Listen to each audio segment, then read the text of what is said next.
Okay, there's one other thing on the drill press vise that I need to explain, and as far as the assembly, and that is the standard parts, the number six, 3/8 length flathead machine screw, four of them.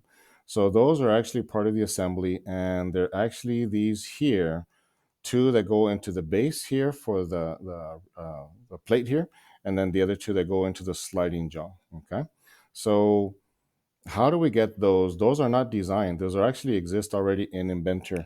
There's a library of different machine parts and screws and bolts and all that stuff that we can use. So let me show you how to do that. Okay.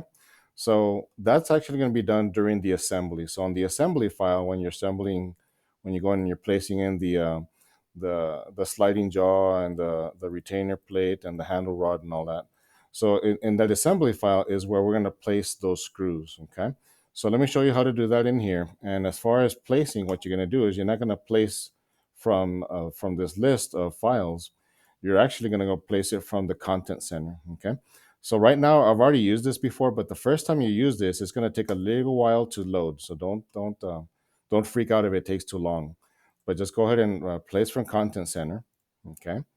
And then on the content center, you have all these different parts that exist already that we can use, tubes and structural shapes and sheet metal and all kinds of neat things. But in my case here, it's going to be a fastener. So this is considered a fastener. Any type of screw and um, rivets, pins, washers, things like that. Those are considered fasteners. And if I expand this, you can kind of see each one of these folders is relevant to one of these. So really just we're going to go under bolts. So we're going to go double click under bolts. And then these are all the different kinds of fasteners or bolts that would exist. So we're looking at a countersunk bolt, okay? It doesn't specifically say that here, but the only reason I know it's countersunk because remember, this is going to be for this jaw plate. It's going to hold the jaw plate to the base and to the sliding jaw.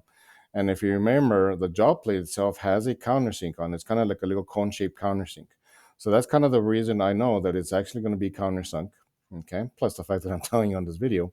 And then the other thing is, as far as the size, and it's a flathead machine screw. Okay. So we're going to go over here to countersunk, and unfortunately, it's a big list of all kinds of screws that we're going to be using or that we can use. Okay. Once again, to help you with this, just go ahead and use the one that I'm asking for. But I could go in here and filter out the machine screws because not all of these are machine screws. But even then, most of these are considered machine screws either way. Okay.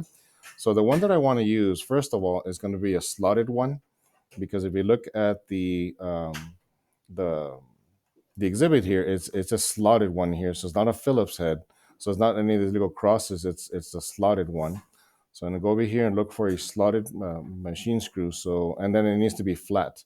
See how some of these are rounded and stuff. So those are the ones that we want. I want it to be flat.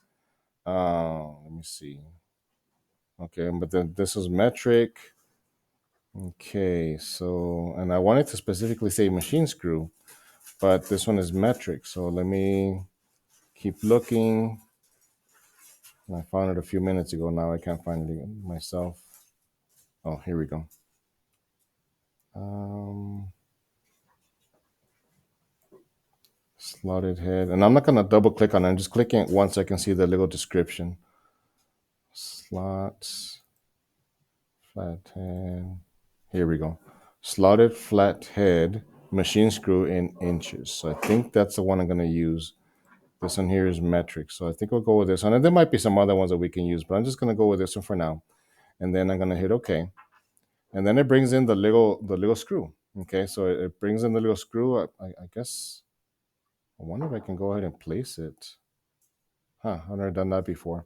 I'm gonna place it over here separately. I'm gonna place it here, and then after I place it,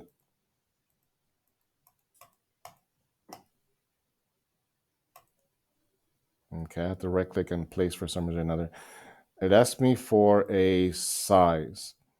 So then in here, I need to look for the size, and the size is gonna be a number 6, if I'm not mistaken. It's a number 6 3/8 length machine head screw. So it's a number 6, and then 3/8 in length. 3/8 is 0.375, so it's going to be this one right in here. As a matter of fact, it says it right there. And hit OK. And there you go. Okay. So that's the one that we need. And then from here, I should be able to, I thought it was going to let me place it several times. This is actually reacting a little bit different than how I practiced it a few minutes ago. So I'm wondering if we can go ahead and copy it and paste several instances. Copy, right click, paste, because I'm going to need 4 of them specifically. Copy, right click, paste. Okay. Once again, this is reacting a little bit different than what I did earlier. When I placed it from the content center, I was able to just place it 4 times and not have to copy it. But nonetheless, that's how we get the one that we need. Okay. And then on your own, you just need to go in here and constrain it and put it in the right place so that it fits in right in the right location using the constraints and using the skills that you've learned up to now. Okay.